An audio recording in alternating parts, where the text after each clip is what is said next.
Hello everyone, I'm Seema Verma and I want to welcome all of you around the world to our latest edition of Oracle Health Inside Access.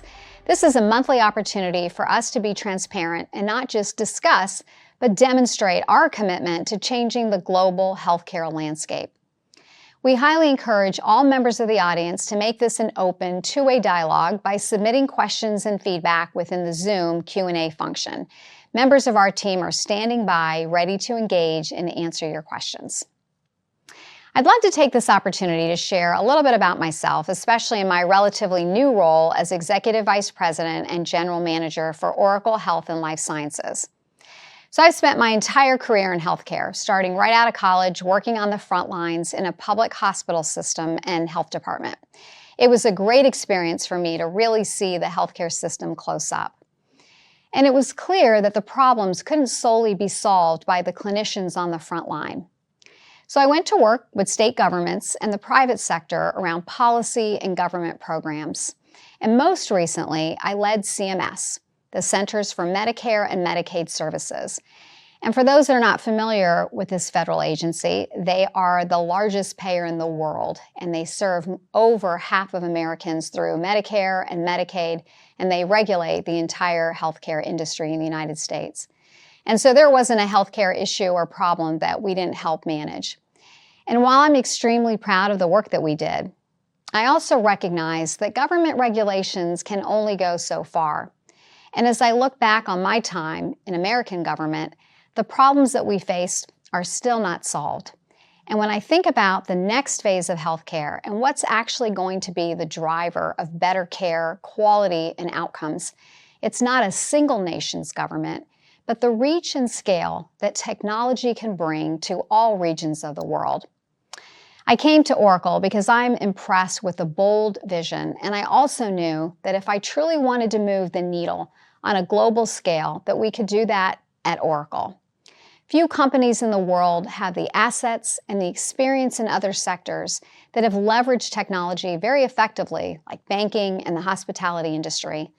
Oracle can help accelerate innovation in ways the world hasn't seen before. Healthcare is an ecosystem, and all the parts are interdependent. And with our broad portfolio, not just from Oracle Health and Life Sciences, but all of Oracle, we have the ability to solve some of healthcare's greatest challenges. And most importantly, we can help bring back the joy back to practicing medicine, as well as empowering patients with more information about their care to help increase the quality of the care that they receive, no matter where they are in the world. This transformation is what drives me, and it is a pleasure and honor to take on this role. I couldn't be more excited. In my time here at Oracle, I've had the opportunity to connect with many of our customers, not just in North America, but internationally as well. And it's also been great to see many of you in person during the busy spring event season. And while each region and customer has their own challenges and priorities, there are many themes that are globally applicable, including what we're here to highlight today. We're excited to bring you today's webcast, which is a patient-focused dialogue that highlights our work to globally address rising consumerism in healthcare. And I'm pleased to introduce Barry Pellis, Group Vice President for our Consumer Product Management team. Barry? Thank you for the introduction, Seema. I'm just as excited as you are to be here today. And as you said, consumerism is absolutely on the rise within healthcare. To help us paint that picture of what it looks like, I am privileged to be joined by Susan Fries of St. John's Health. In addition to being a nurse, Susan is a provider applications manager and informatics analyst. Well, Susan, welcome to the show. Thank you, Barry. I appreciate the opportunity to be here and share with all of you. So to get us started, why don't you tell us a little bit about St. John's? Sure. St. John's Health is a community hospital-based system in Jackson Hole, Wyoming. We are situated just south of Grand Teton National Park and Yellowstone in a beautiful part of the corner of Wyoming. We have a 48-bed inpatient hospital, and we have various clinics that some are seasonal, some are at the ski hill, some are up in Grand Teton National Park. We take care of roughly 23,000 residents in and around our county. And in addition, roughly 3 million tourists who roll through every year. it's a privilege to take care of all those folks and provide various service lines. And we're just fortunate to be able to do it in a beautiful place.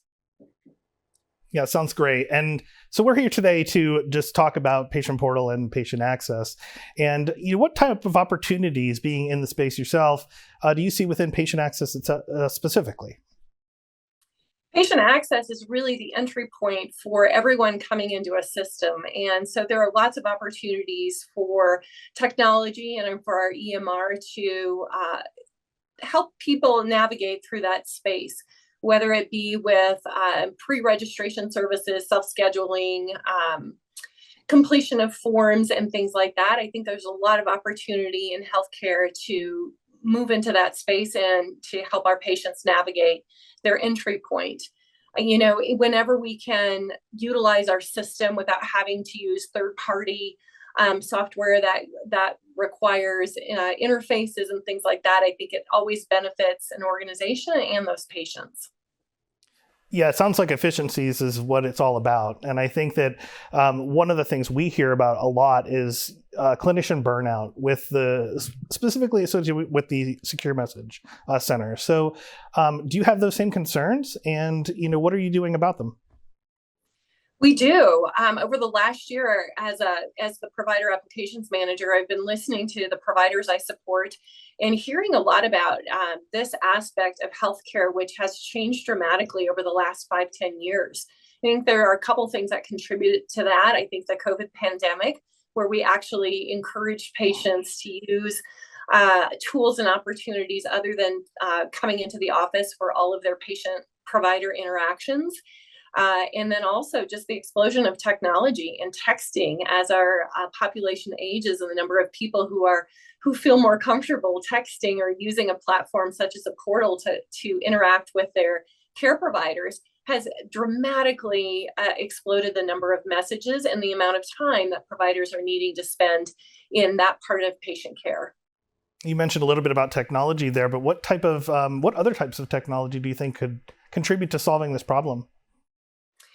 So I think that when you're looking at something like this, looking at it from lots of different angles is really where we're going to make a dent, and we're going to help stem that rapid rise in the message center and that area and aspect of provider care.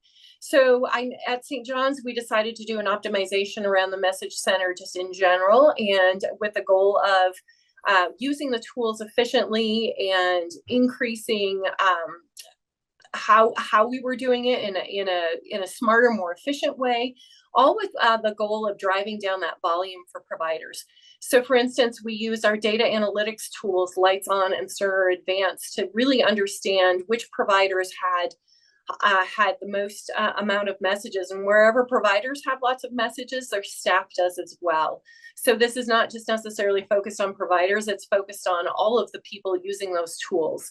So we looked at and leveraged our routing rules. For instance, if a patient sends a message in via the portal and it's about scheduling, let's route that directly to our front desk staff instead of having that come to a provider. Let's get those messages where they need to be from the get-go versus having it land in one place and then get forwarded on to another place. And then looking at the creation of messages. If a patient calls in about a medication refill or a referral, can we build a smarter message? Can we help our staff use our tools and the technology to create smart phrases and things like that, and pull in bits of information and package those with the messages so that in one message, we have everything you need to make a decision on that message, and then eliminate the need to go hunt for it, which takes time, or send 3 messages back and forth to get the information needed to make the decision. So looking at that holistically, where can we make a dent? Where can we use our technology to increase efficiency? Everybody's always quick to say, let's revamp that part of a tool or something like that. But can we use what it is currently while we wait for that development to happen? Can we use what's already there? Can we leverage that? Can we have our filters maximized? Can we have our settings maximized? So just looking at it from lots of different angles to reduce that clinician burden, many of which include that technology.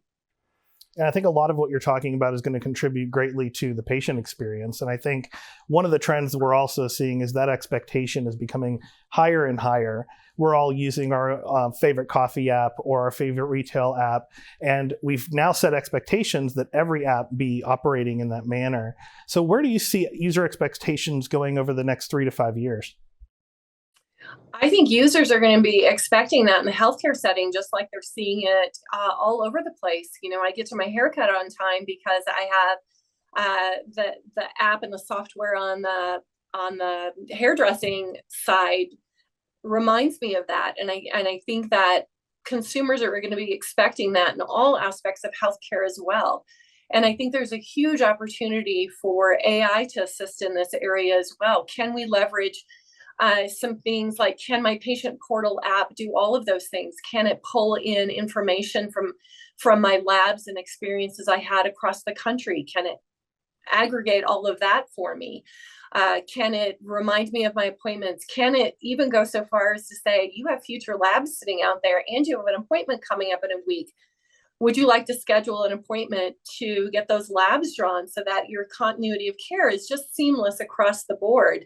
And then can we make sure the providers see that information in their message center and deal with it efficiently?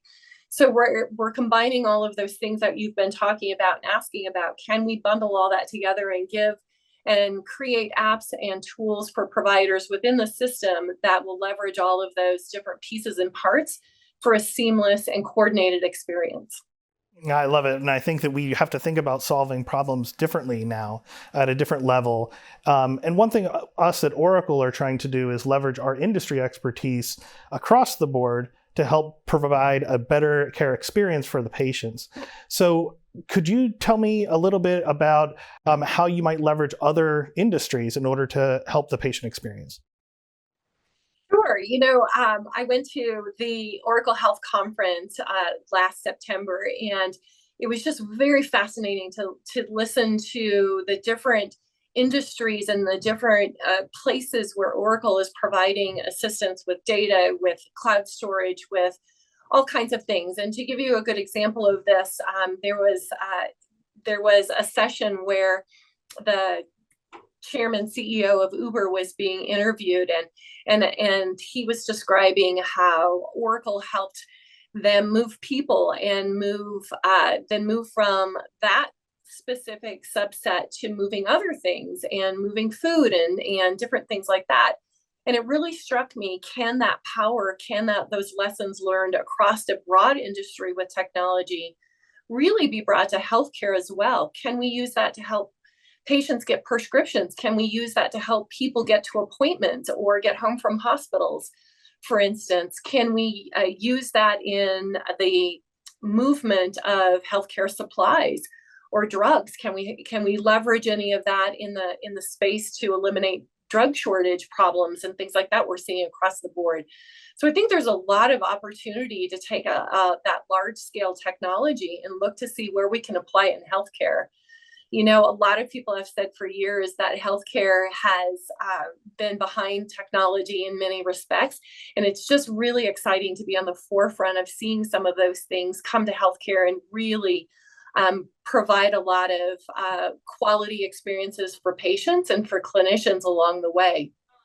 One example of this is using AI to assist providers and to help them manage all of the things they need to do, specifically in with delivering notes and the creation of notes. Can the AI help build that for a provider so that a provider just has to review that? And it's really exciting to be on the forefront of that and to be able to partner with a company that is looking to not only build a better patient experience, but also build a better clinician and provider experience, because all of those things will increase the power of the industry and help us take better care of patients in the end.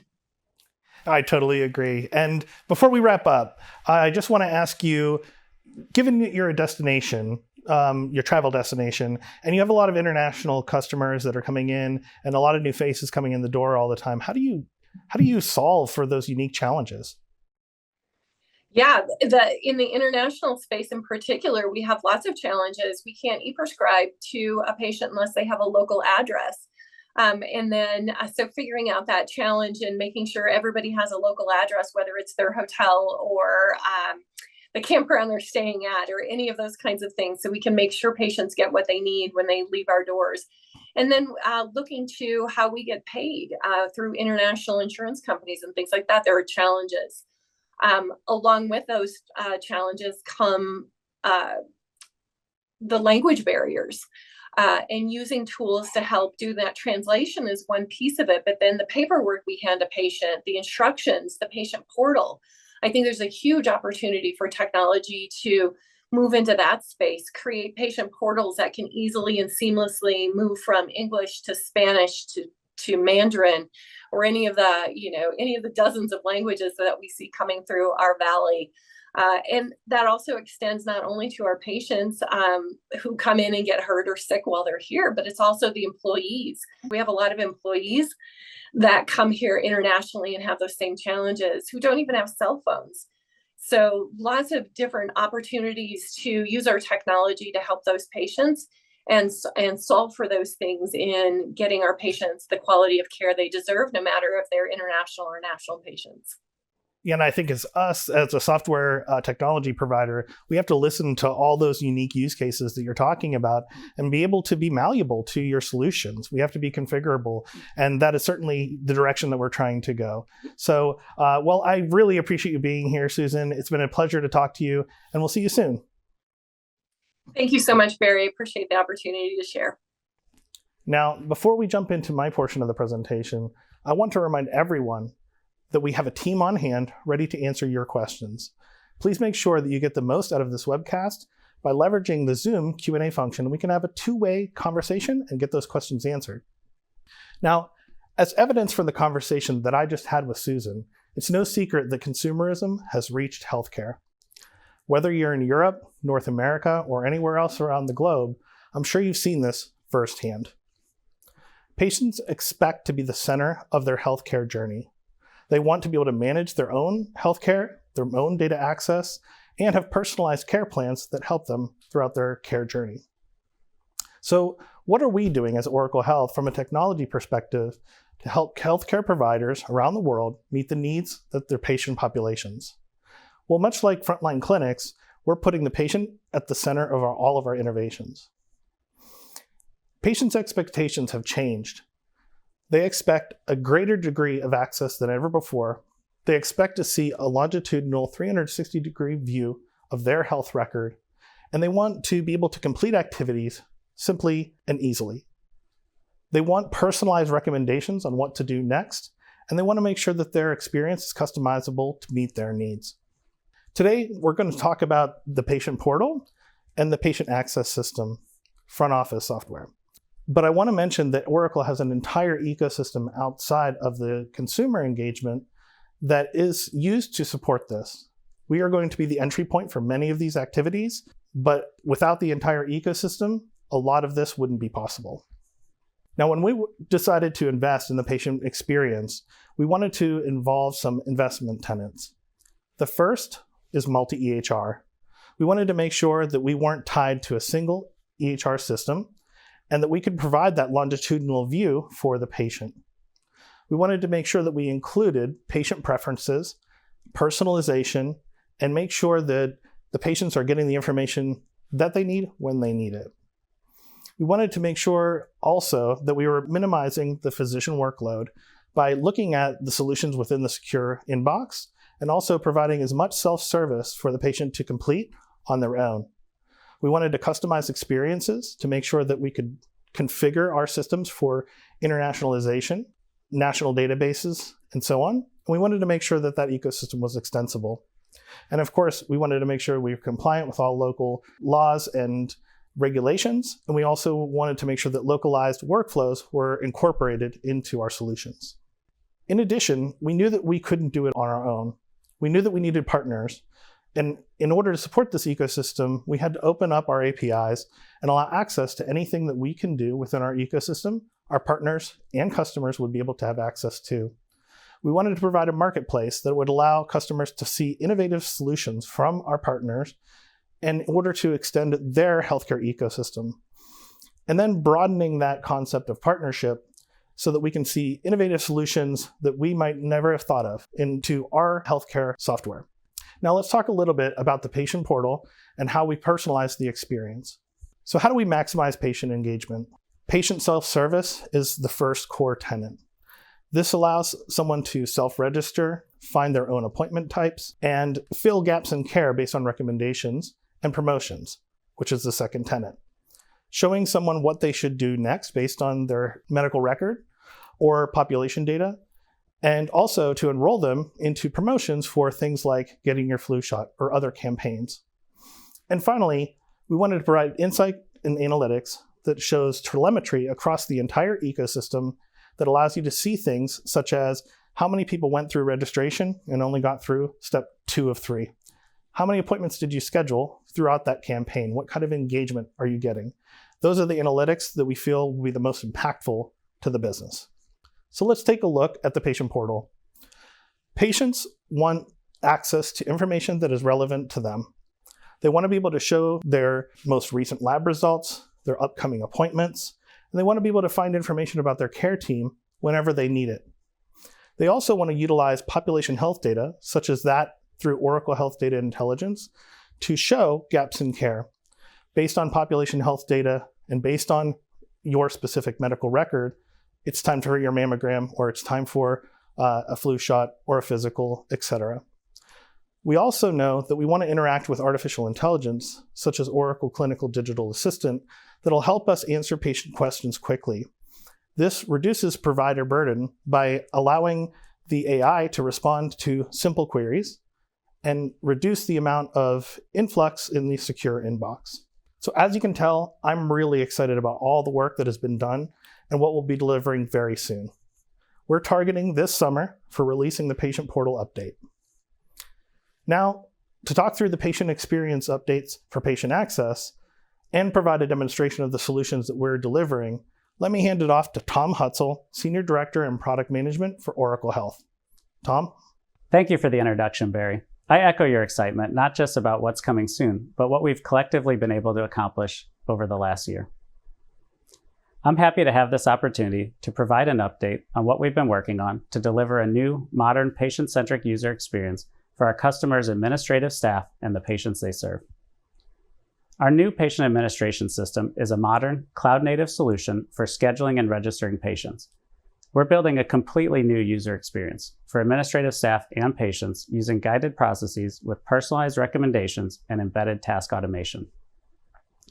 It's built on the Oracle Cloud infrastructure and integrated into the Oracle Health Millennium platform. The patient administration system will be launching first in the US and then will be localized for international markets. While we're releasing first in the US, we're building a global product that will be easily configurable and extensible to help meet the needs of customers around the world. We recently completed our Beta 1 in December, which includes initial registration workflows for patients and for end users. Our early beta customers shared eagerness for the new patient-facing workflows and surprise with the speed of development. We're currently in our Beta 2, which includes scheduling workflows and expanded registration capabilities. Since we're developing both our new patient-facing and front office workflows together, we're identifying new opportunities to engage patients through each step in the process, and we're starting to break down the walls between the traditionally separate self-service and end-user workflows. As we rethink the user experience, we're also incorporating commonly requested customer ideas. Some examples that we've already completed are patient-specific favorites based on previous appointments and duplicate patient checking, with more to come. Next, let's take a deeper look at what we're delivering to foster a modernized user experience for administrative staff and the patients they serve. Our new self-service workflows will enable patients to complete more of the scheduling and registration functions themselves. When this happens, it will help reduce phone calls and overall workload for the front office staff.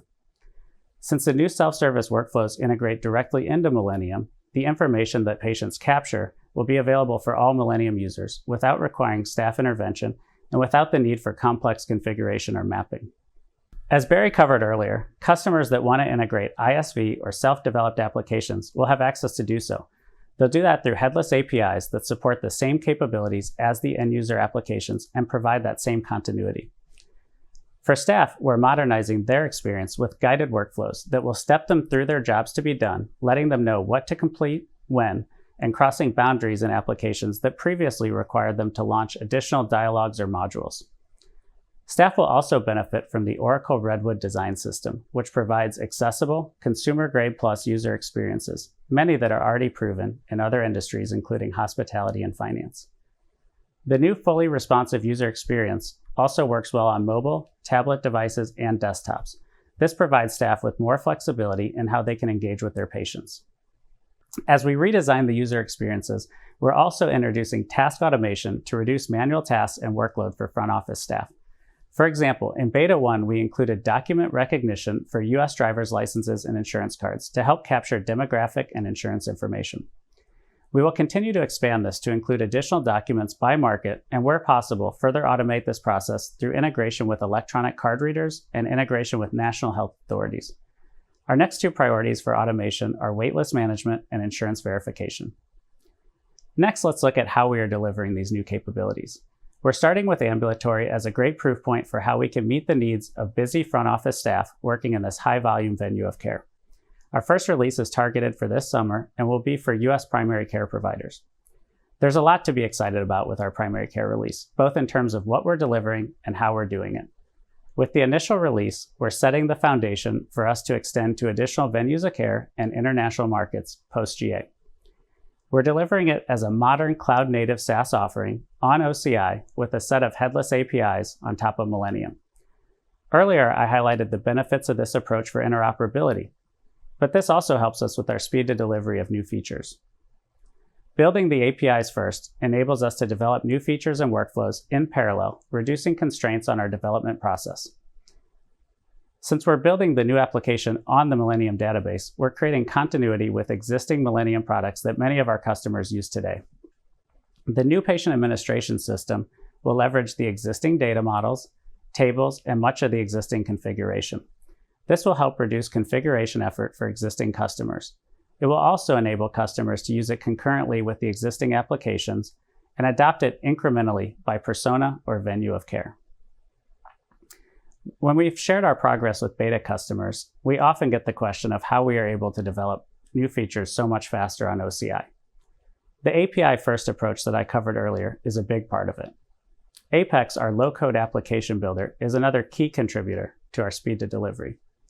With Apex, we can use existing components used in other Oracle applications like Fusion and adapt them for healthcare rather than creating them net new. With Apex, we also get the inherent benefits of the Redwood user experience with built-in telemetry and machine learning. This enables us to gain insights on how to improve the experience every time users interact with the system. To help improve our speed to delivery for international markets, we're investing in configurability and extensibility. Country and regional profiles will enable us to deliver localized model capabilities and workflows to each market. And a plugin framework will support market-specific integrations with national or local health authorities, like the German telematics infrastructure. Post-GA, we will quickly begin extending our initial release to international markets and expanding capabilities further to cover specialty care workflows and then acute, following the sequence outlined here. We plan to share additional updates on our progress and timeline throughout the year in regional conferences and roadshows in North America, Europe, the Middle East, and Australia. Now that I've covered a lot of what's been happening with patient access, let's dive into a demonstration. For the first part of the demo, I'll be playing the role of the scheduler. I'll be taking a phone call from the patient, Robert White. Robert is new to the area and looking to establish care with a new provider. I'm going to go ahead and search for Robert using his date of birth. I don't see him, so I'm going to create him as a new patient. I let Robert know that I can quickly register him, taking his basic demographic information, and with his consent, I can send him a text to complete the rest of his registration at his convenience from the comfort of his own home. Robert declines to enter a social security number, and he prefers to be contacted via his mobile phone. I capture his number and his consent to send him a text.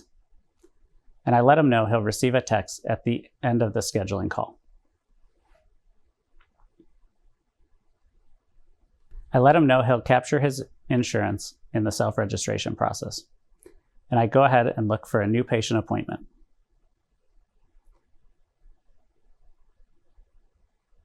I'm going to enter the reason for appointment as his annual wellness exam, and I'm going to look for the first available time. We find an appointment that works well for Robert on Wednesday, March 13th, and go ahead and get him on the schedule. I let him know he'll now receive a text. Picking up from Robert, receiving a text on his mobile device, and he's going to verify his first name, last name, and date of birth to go ahead and get started. He'll go through a guided process similar to the end user workflow, where he'll first be asked to capture his driver's license. He'll capture the front of his driver's license first, then the back, and the document recognition service will then capture that information and pre-populate it for him.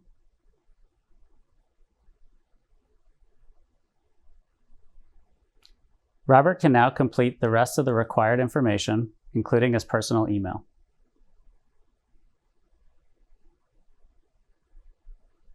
And he'll continue through the guided process. Next, Robert will add his insurance, similar to how he did his driver's license. He'll first capture an image of the front of the card, and then the back of the card. The insurance information will pre-populate for him, including the carrier, the member ID, and the group number. He'll go ahead and add the insurance. Once he verifies that everything looks good, he can continue through the guided process. And last, he'll be able to sign up for the portal, saving him time in future visits. Well, that's all the time I have today. I hope this was not only informative for you, but that it also built your confidence and excitement on what's to come. Now let me hand it back to Seema to wrap up our webcast. So thank you all for the conversation, demonstrations, and updates today. For anyone who still has questions or feedback, please continue to submit it into the Q&A feature, as it will remain open for a little while after we close the webcast. And just like Barry and Tom, I'm very excited about the strides we've made and what's planned for release as we continue our work to help improve patient experiences on a global scale. And I'm also excited for my opportunity in this role to serve you, our customers. And I look forward to seeing some of our healthcare leaders from across the globe in Nashville next month. And so on behalf of everyone here at Oracle Health, thank you for joining another edition of Inside Access, and have a great rest of your day. Thank you.